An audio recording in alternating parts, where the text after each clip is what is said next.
Welcome back. Let's play Xenoblade Chronicles, episode 30. Moving right along. And, I was up for... Stop it. Bad game. No. Stop lagging. Why is it lagging? I don't know. Okay, I was up for a Mountain Blade episode instead of this one. But Mountain Blade doesn't really let me talk about stuff. Like, I have to actually kind of be focused and, you know, it's a different kind of Let's Play. You have to talk about different things. But with Xenoblade, I can kind of just talk about anything because there's not a lot of, like, thought going into everything that goes on. Like, some fights I'll really focus on. But, you know, it's not necessary to be like, oh man, I'm killing these mobs that are, like, 5 levels lower than me. Better carefully think about this. That doesn't happen. Oh, missed these quests.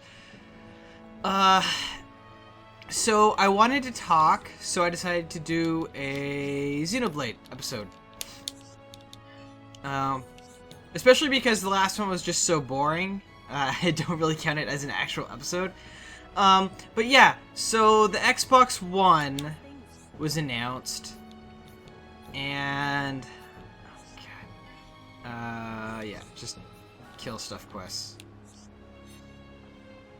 Oh, she's full of... okay, so yeah, Xbox One was announced, and there's just all this vitriol about it. I mean, it's not a surprise, like, the core gamers or whatever, they're really acidic, which is why I kind of, like, I don't like calling myself, you know, a core gamer. I'm just, like, someone who likes games. You know, I don't drink, like, Cold Red Mountain Dew, and I don't, like, hate women or flame people in games. Will you stop running, kid? Calm the hell down. Like, I pay a lot of attention to games. I read gaming news. But stop running! Oh god, he's gonna make it. No, stop. There we go. Okay.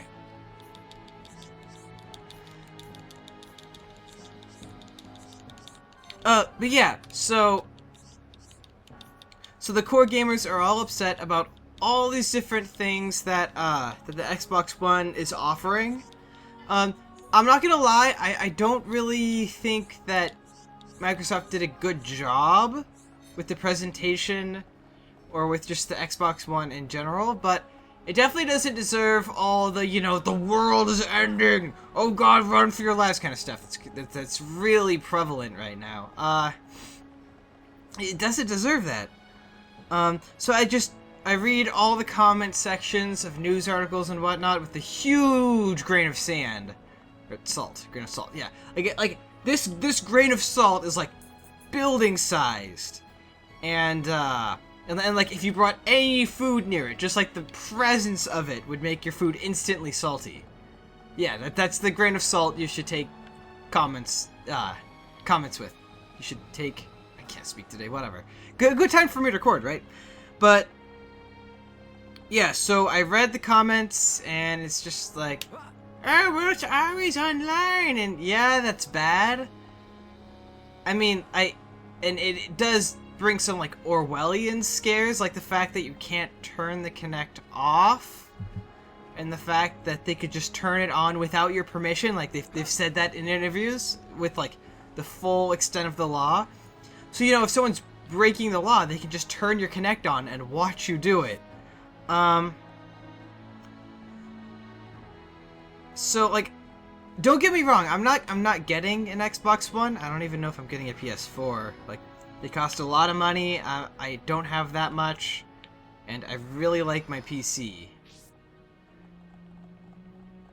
And,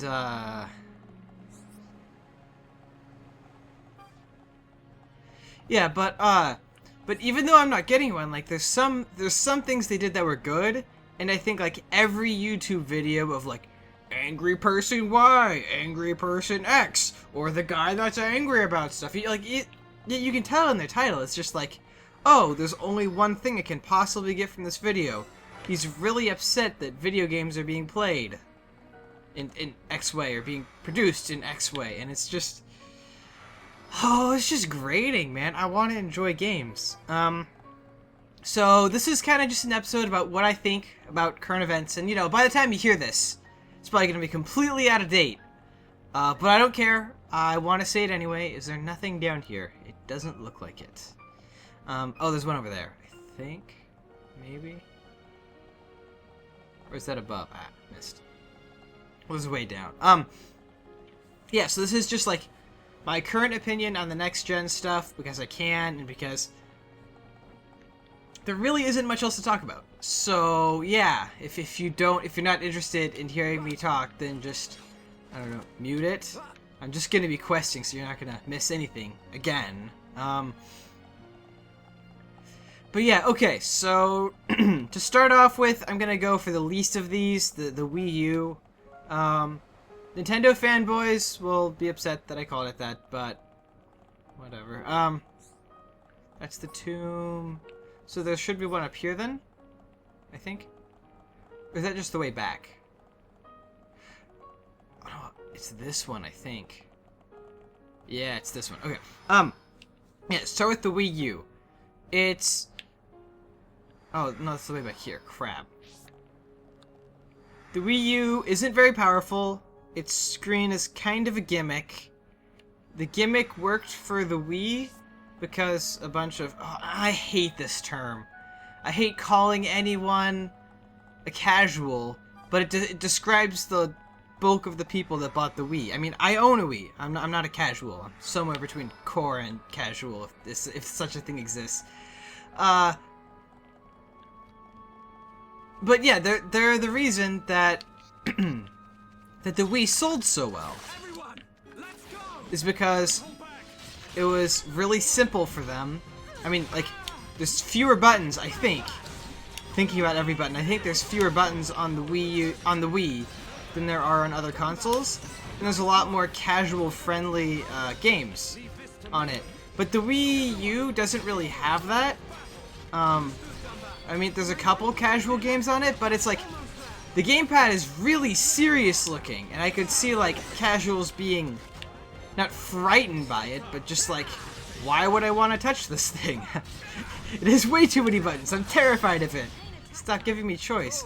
I should just be running from this because it's gonna take so long to kill.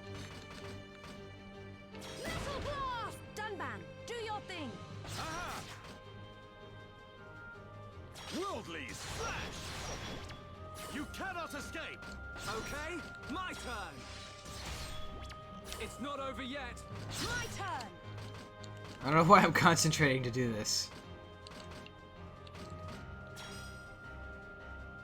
Ow! That's scorching hot. We're not finished yet.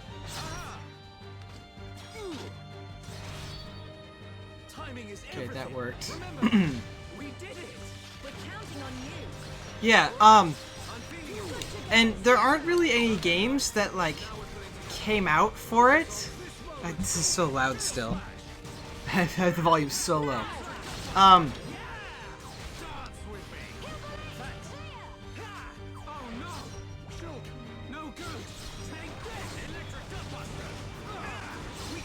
Yeah, I don't see much of a reason for anyone like me to buy it. Or people that bought the Wii, like the actual Wii, to buy it. And like, I think it's just in a bad place, and it's gonna get better once, once, you know, the new Zelda's announced, the new Smash Bros. It's actually like shown gameplay of. And I know the next Xenoblade is gonna be on the Wii U. So I might actually just pick one up specifically for the new Xenoblade, because this is such a fantastic game. Okay. Oh, he just exploded. Cool.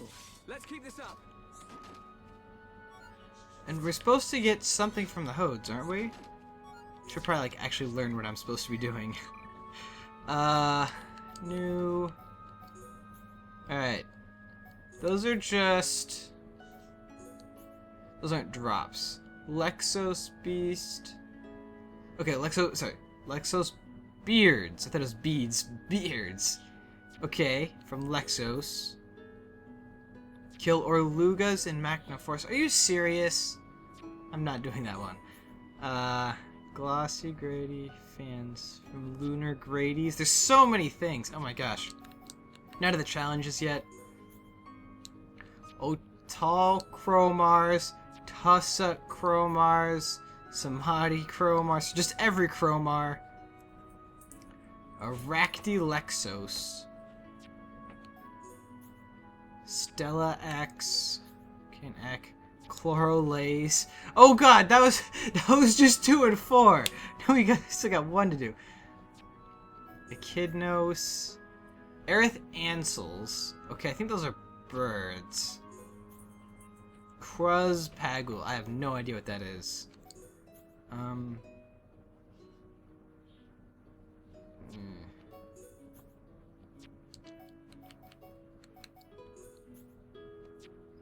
Oh, from Flavel Andos. Yeah. And 6 Archer Hodes. Okay. That's what I should have been killing. Okay. Yeah, so I might get the Wii U. I don't know. If I did, I'd probably have to get a capture card because I'm emulating this. But the Wii U actually, you know, supports HD. Oh, Chlorolay. Hey. Yeah, so, and emulating the Wii U is still, you know, several years off, because I'm having trouble running this at 30 FPS, as you can probably hear from the music stuttering.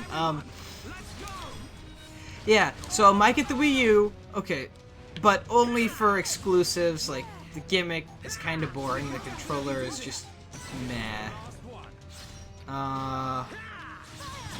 But, you know, Nintendo exclusives are Nintendo exclusives, and those are usually pretty interesting. Now, will you get up, Shulk, you lazy bastard. There we go. And now, PS4. I'm actually really interested in the PS4, and you could just tell from Sony's presentation. Okay, weapon, head, foot. Weapon first. Think. Oh, it's probably for Ryan. No, it's for Ricky. Really? Yep. Oh, that's a sick-looking weapon. And then, head. Okay, so he loses the strength. He gets aquatic cloak, which is the most useless thing in the game. If you were trying to run through an area of aggressive, you know, highly leveled fish, maybe it'd be useful, but like that, it just has no purpose. What? Why would I ever want that on a character? Lowers your ether too much. Dunban. He kind of needs the armor. I don't really care about him losing. I don't know. Just whatever. And then choose. Recovery up. So someone that gets healed a lot. He loses more ether defense than he gains physical defense, but he gains recovery up. I think that's worth it. Yeah. Okay. Right. So yeah, the PS4, like, their presentation was just, you know, it hit the right, Charla Ricky, yeah. It hit the right, not notes, but they told you, not what you wanted to hear, but the kind of categories that you wanted to hear. And it's nice that they actually, like, know who their target consumer is, because apparently some companies don't. Have I been here? I think I have. Yeah. I get so turned around when I'm talking. what a great reason to be a Let's Player. Yeah. None of the games they showed were that interesting that were exclusives.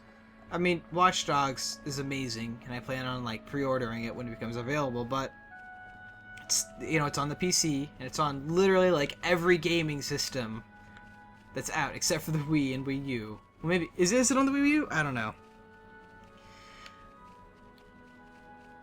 Archer, no, it's U9. Archer Hode. Everyone, let's go! Make it a swift victory! I don't want anyone dying out there. I mean, Killzone looked like, you know, your regular shooter, run-of-the-mill shooter. What are you gonna do with that? Killzone 1 and 2 were just kind of meh. I didn't play 3. Is it 3? I think there was 3 on the PS3. I don't even own a PS3, so I didn't play it. And I think it's 4 that's coming out on the PS4. It might be 3 though. I don't know. Some number. It was just a pretty mad shooter. It actually came out before the whole modern military shooter thing started becoming like really, really popular. It was supposed to be a competitor with Halo. It came out at the same time as the Metroid games, and when Halo was like super huge. Let's keep this up. Toil Sniper.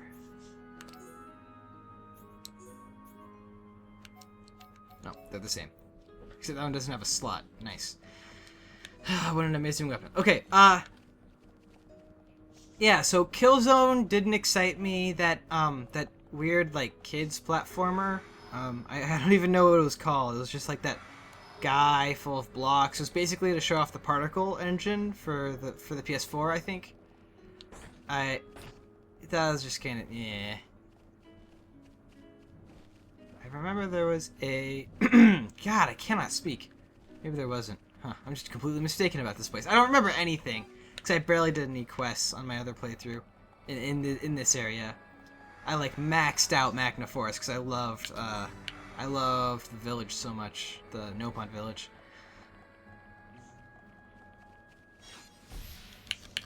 Yep. Oh, look, things to pick up. Let's pick them up. Thank you, Ricky, for your amazing insight.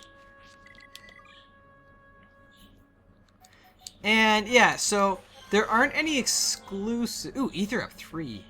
There aren't any exclusives I really care about, like, at all.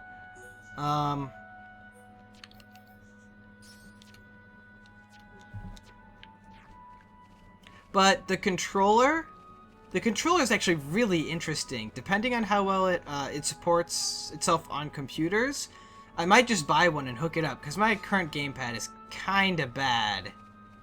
And depending on how well Microsoft supports the controller, I might just buy it and hook it up. Because it recharges, it's wireless, which would be handy for me. And it looks really solidly made. Like the touchpad, don't care. I really don't care about the touchpad. This is gonna be a hard fight.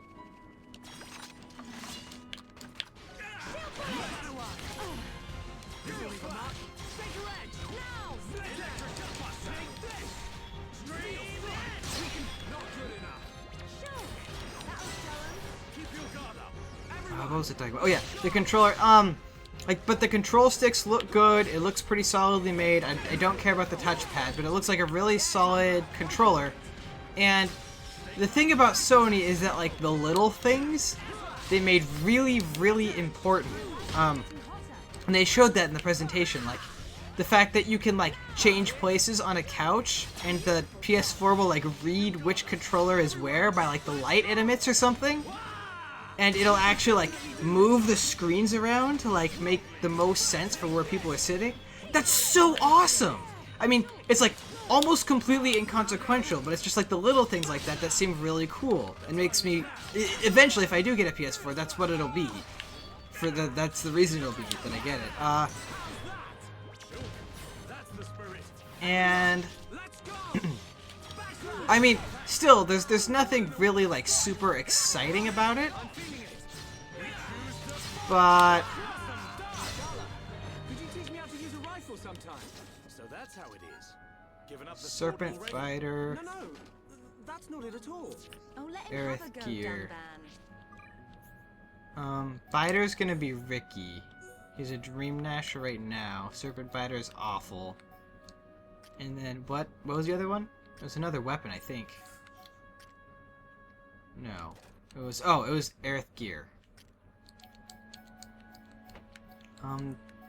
Not worth it, really. Kinda worth it? No, he loses the agility, though. Is it? Oh, he has a slotted. Okay, then I think that's like a straight upgrade, because he doesn't need that much ether defense.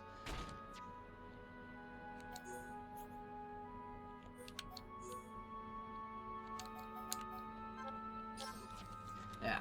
Okay.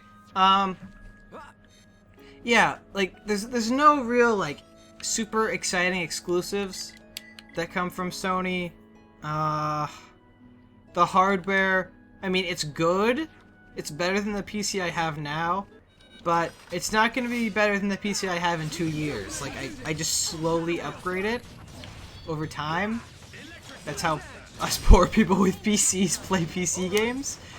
And yeah, like, the same thing's going to happen that, like, 3 or 4 years into the console's life, everyone's going to realize, wow, an open platform that slowly upgrades is going to look a lot better in a couple of years. Like, when 4K actually manages to be viable without having to have, like, a super expensive computer, then PC is going to look a lot better again, like it does now, but in the 360 and PS3.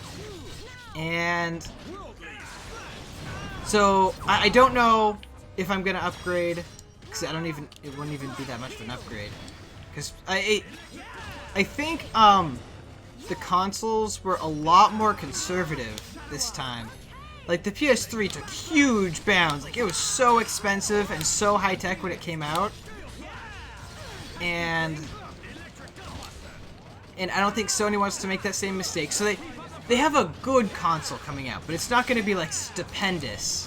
And it's definitely going to be outclassed by even, like, top gaming rigs now. But certainly good gaming rigs in, like, 3 or 4 years. So, again, I'd probably be getting it for exclusives. I do like the controller. And I think, like, if I had to give one word for the Sony press conference and what they've showed so far of the PS4, it'd just be good. Not great, not grand, not terrible, just good. I mean, they're doing what they should be doing, and they're doing what's probably going to be best for the industry and for their bottom line. But I'm just kind of, I'm not super excited about it.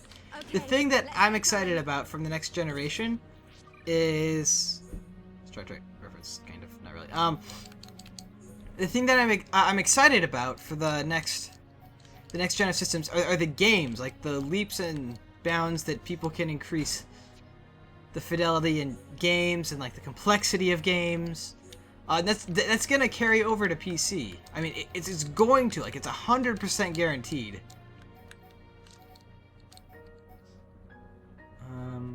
Sure. I mean, percentages aren't that strong on her, but whatever.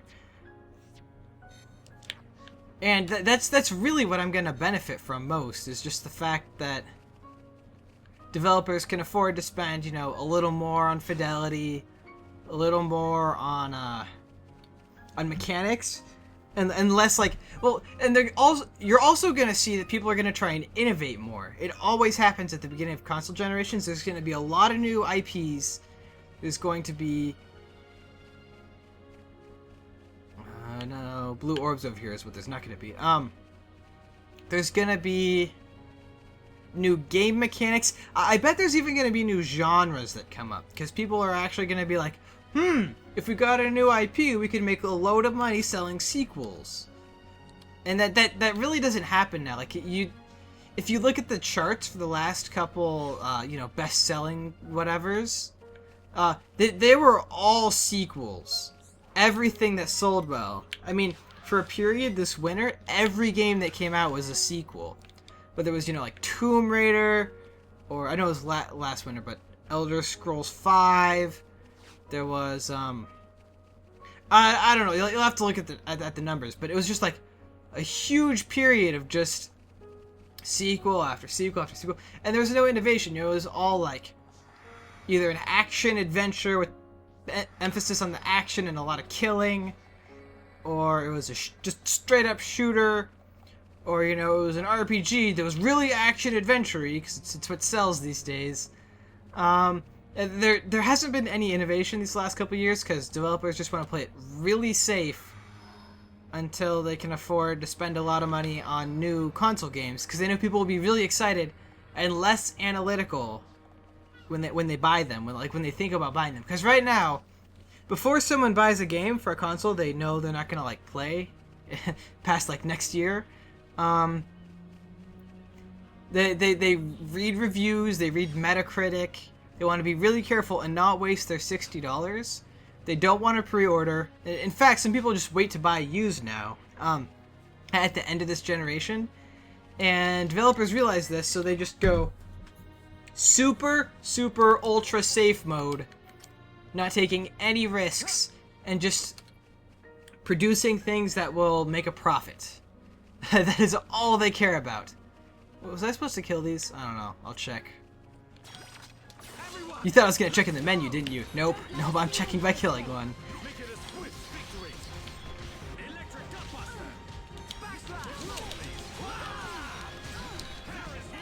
Yeah, but there's gonna be a lot of innovation, and something I really hope to see. Like, we saw a little bit of it on Kickstarter, but, you know, Kickstarter's kind of just really small in comparison to what publishers can do. Because, I mean, indie games take so long to make because there's not, you know, a whole team working on them. Is the old adventure games like King's Quest, Pajama Sam, Spy Fox. Like, I mean, Walking Dead has come out, but that's only Telltale, and Telltale is just Telltale, and you can't really judge the industry based on what they're doing. I was not supposed to kill them, by the way. Yeah, I hope to see adventure games kind of like revitalized, because they're kind of, you know, on the cheaper to make, and they work decently with Crespagul. I'm supposed to kill these, I think.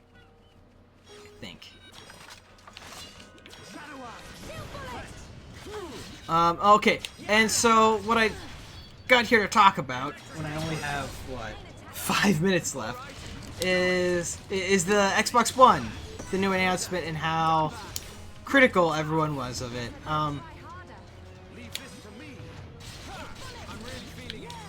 Yeah, so everyone was really upset at it, and I'm gonna go over what I liked first, because that's really missing in the industry right now, because, you know, negative news gets page views, and page views get Reddit posts, and Reddit posts get page views, and everyone makes money, and they stir up controversy, and then people read those articles and they assume, oh man, everything's so bad, the industry is terrible, we're in a terrible state of woe, when this is like one of the best situations the gaming industry's ever been in. They're making lots of money, it's really profitable, and the indie scene is really thriving. Woe is me. No, that's not how it is at all. Ugh. But yeah, so what I liked about the Xbox One, first off, they really focused on the controller, it seems like, and they really should have, like, played that up more. Skill learned, really? What skill? Okay, 2 kinds of pants. 2 kinds of pants. Okay, so am I slotted right now? Yes. So I can get the strength back. I get spike defense. Oh no, these don't have a slot available. Oh, then they're terrible. Yeah, no thank you. Ooh, that's worth it, I think. Then, oh, only Ryan can wear these. Sure, you can get some pants, Ryan. There you go. Art direction. And now the skill that Shulk learned. Skill that Shulk learned, you idiot. What is it? I'm kind of lost. I'll get light heal. Just cause. Yeah, okay, so they really should have focused on the controller more. They should have said, look at all this attention we paid to it. We really wanted to make it, you know, more responsive. We want the control sticks to feel better. You know, fighting games have, like, a resurgence in popularity. So we made a great D-pad. Like, look at that D-pad. If you look at, like, the high-res images, the D-pad is really good. And, like, I know, like, super enthusiasts of fighting games are gonna be like, oh, well, it's missing. It's not quite good in categories B, C, and F2. If you do this for a living, yeah, it's probably not going to be as good as, you know, your like $100 peripheral. God, I hate that word. But for like regular games, it's like so much improved. And they talked about like if you watch the Rev 3 Games videos, they talked about how the rumble was so much better, and there's like they could really fine tune the bursts of rumble to really immerse you more. Like every gunshot is just gonna have like a tiny little rumble in it that just makes you feel like you're firing the gun. Wow, that was kind of hard to see in the sand.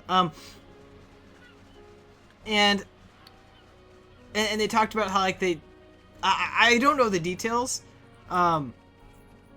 because I only saw a video of it, but I know they have like different kinds of rumble in a controller, and I can tell you the controller in my hands has like one kind of rumble, and it has a really slow turning on speed, like I'd say like 200 milliseconds or something like that, and it's really jarring. So I just have rumble off in games I play because it doesn't add to anything. It's just like, oh, my controller's shaking now.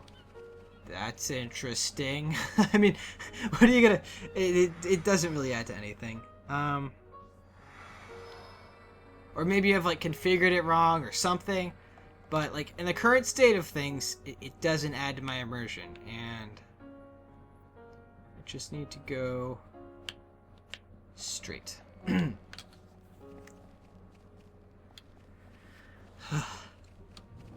So they did the controller good. I thought it looked good. The control sticks, like, I can't imagine what it'll feel like, but I don't think they would have put it on there if it feels bad. But like those little like ridges they put around the control sticks, I imagine that feels like really smooth and like put together. And so that's interesting. The what was it in the controller? No, I think that's about it. Oh, well, and there's the fact that it uses AA batteries, whatever. I mean, I don't think I'm gonna get Xbox One controller just to use on a PC, because I really don't need that many controllers on a platform that doesn't really support split screen play. But yeah, so I like the controller to an extent. Like, if I go over to someone's house and we're just chilling on his Xbox One, I'm not gonna be like, oh man, I have to hold this monstrosity of a controller all my life. I'm not gonna say that. I'm feeling it. And let's see. I know this is gonna be kind of controversial, but I didn't really mind the aspects of the always online in comparison to what they're doing with it. Like I felt that the Sim City debacle was kind of overplayed. Ooh, Aerith Ansel, hello. Hey, fight. Yeah, the fact that they're like offloading part of the like AI or the rendering or whatever onto the cloud, that means you can have more powerful games. I mean, they explicitly said that's what they want to do, and it's why some game functions aren't available offline. And I have to tell you, the last time like I was seriously offline on any time I played a game console, I can't actually name it. Like, I have a router, I have Ethernet cords, I have wireless. I'm always hooked up to it. It really doesn't bother me that much that they want the Xbox One connected to the internet at all times, because one, it gives them information about like what people are playing. I mean, and that's so much more useful than what people bought. They want to know what people are like plugging hundreds of hours into that they really enjoy. Press on. Cool. Let's keep this up. Oh, which way do I go? Is it this way? Yes. And I think it's neat that they want to offload certain tasks. I don't know how well that's going to work. Depending on how many Xbox Ones they sell, that could actually be pretty awful. The fact that, like... I saw an island. Where's the island? Is it underneath us? No? I don't know where it is. There's a bunch of islands below us, and they're kind of hard to get to. They take a while to swim to. Where was I going with that? Oh, right.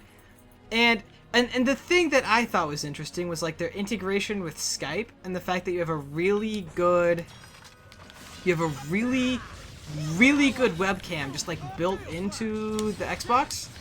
And I think like video creators and stuff can use that really well. I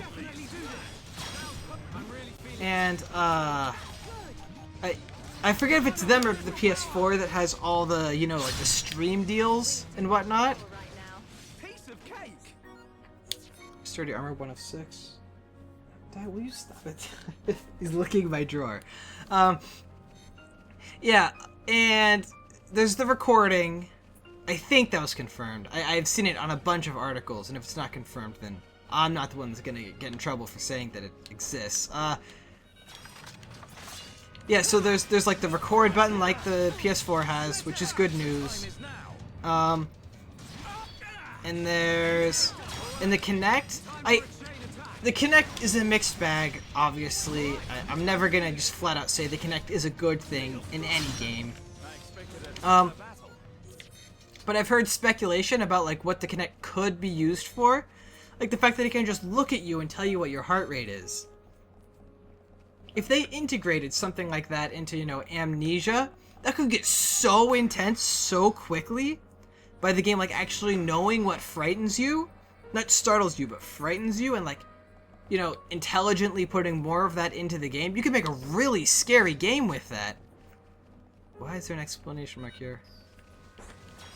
Exclamation mark here. I'm sure I'm over time.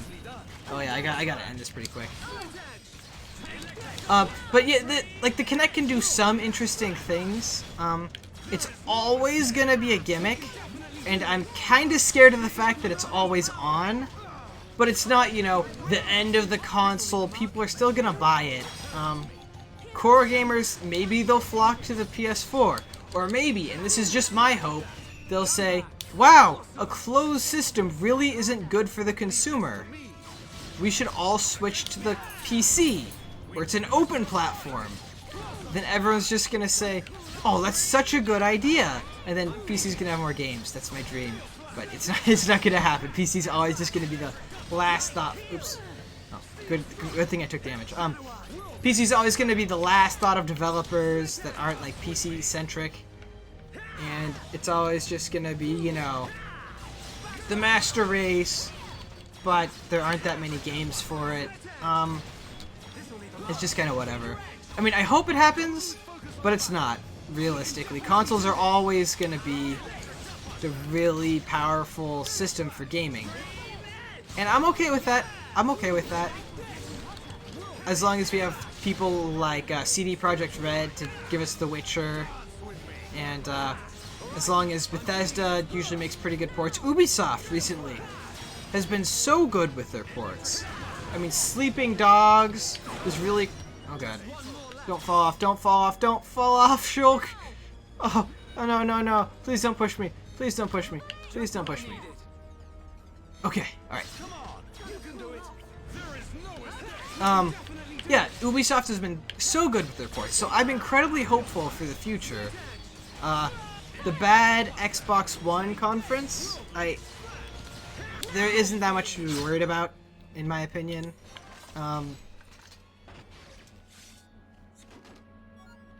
It's a definite step down from where the last consoles were in terms of like openness and I don't know if I'm supposed to kill this or not. I don't think I am. Whatever. This will be the last fight.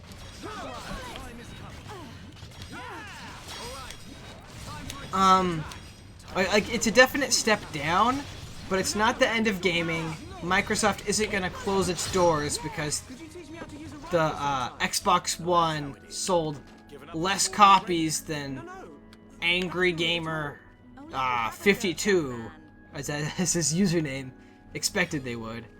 That's just because people are upset doesn't mean bad things are gonna happen. Yeah, I think I'll leave it at that. Like, there's not much to be excited about for the Xbox One, but there's also not a lot to be afraid of that the Xbox One's gonna bring. And yeah, that's really all there is to say. Like, I'm excited for the next generation. I'm honestly excited for the next generation. Alright, bullet, useless. And the exclusives that it brings. I don't really care about the TV and the sports. That's again good for casuals, I think, and it's people are complaining about it, but you know, features like that are going to be one of the reasons that that the Xbox is successful. I mean, despite the fact that they've literally like thrown buckets of money at it, it's going to be successful because I mean, here's the situation. I just want yourself to think of this. Yourself. Wow, I'm good at grammar. All right, little Jimmy, the like 16-year-old sophomore, saves up, you know, all his summer job money and buys an Xbox One at November or Christmas or whenever they release it. And he says, "Wow, this is so awesome. Can I hook it up in the family room because it has the biggest and coolest TV?" And the family's just like, "Well, I don't know." And then he shows them all this interesting stuff it can do with like opening web browsers while you're watching TV. The family's like, oh, "Okay, that's kind of neat. I mean, we can use a computer for that, but whatever. It's interesting enough." So he hooks it up. He hooks the cable box up to the Xbox One, and then the family's like, "Oh, how do I control this?" He's just like, "Oh, you can use your smartphone or the controller." And so people get like naturally accustomed with the Xbox interface just because they want to use the TV. And I bet it's going to be like a really simple interface, like really easy to understand. And so the family is going to like unknowingly like make itself really comfortable with the Xbox One. So if Microsoft decides, well, let's make a casual game, and they make it like really appealing to people who probably like don't own an Xbox One, but someone in their household does, and it's, you know, like Ma's cooking, or like, I don't know, your little sister's sister Betty's like Pony Adventure or some casual game like that, and this is just like, "Oh, can I use your Xbox to play this game?" And he's like, "Sure, if I'm not using it, you're already familiar with the controls." Then Microsoft's just like, "That was extremely successful." There's a lot to be cynical about it, but like it's really genius in like the pernicious way. It just like seeps itself into the family. And when you hear companies like Microsoft talk about like we're focusing on the family, that's what they mean. They want to like install this all-in-one box into the family living room. They want everyone to be accustomed with it. So when, you know, even though it's Jimmy's and he lets his sister use it, that they're gonna make money off his little sister, even though she doesn't own an Xbox One of her own. That's why it supports like multiple accounts and whatnot. Because Microsoft isn't making money off the console per se. I bet they'll sell it at a loss when it comes out, or nearly at a loss. But they just want to install it and have everyone be comfortable with it. And that's what they're talking about when they talk about family. So that stuff is ingenious. It's stuff I wouldn't care about. I'd probably just use my remote for the TV if I ever got an Xbox One, which I doubt I would. And so that's smart on their part, I think. I know people are cynical about it, but people are cynical about everything. That's no way to judge the character of something that happens. Yep. Hey, move. Okay, so we're going this way. Alright, and that is where I end the episode. We're gonna do the story-ish thing next episode.